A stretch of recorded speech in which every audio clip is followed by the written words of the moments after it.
Les résultats décevants de Ferrari depuis le début de la saison, malgré l'arrivée de Lewis Hamilton, pourraient entraîner d'importants changements en interne.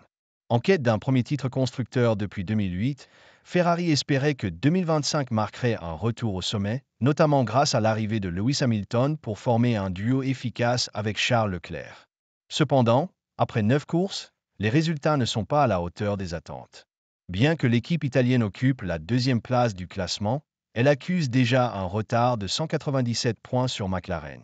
Le Monégasque a accumulé 94 points, dont 3 podiums, tandis que le Britannique en a obtenu 71, ce qui est largement insuffisant.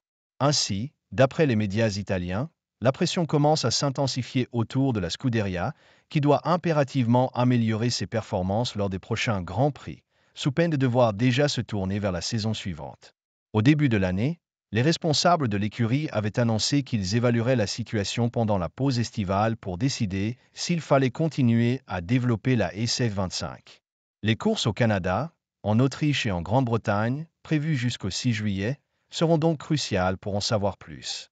Frédéric Vasseur écarté par Ferrari? Je dirai bientôt à l'équipe de se concentrer sur l'année prochaine, avait admis Lewis Hamilton il y a 2 semaines après le GP d'Espagne.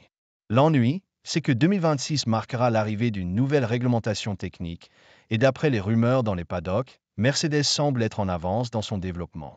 Ferrari pourrait-elle alors connaître une autre saison difficile l'année prochaine? Seul l'avenir le dira, mais l'histoire pourrait bien s'écrire sans Frédéric Vasseur, le directeur de l'équipe, qui a pris ses fonctions en janvier 2023. L'ingénieur français de 57 ans, dont la communication est critiquée, voit son contrat se terminer le 31 décembre 2025. Si les performances ne s'améliorent pas cette saison, il risque de ne pas être renouvelé. Le Corriere della Sera et la Gazzetta dello Sport partagent cette opinion, et le journal généraliste souligne que John Elkann, président de Ferrari, a une grande estime pour Christian Horner, le boss de Red Bull, qui est également en difficulté à cause de résultats insatisfaisants. La domination écrasante de McLaren pourrait causer des remous.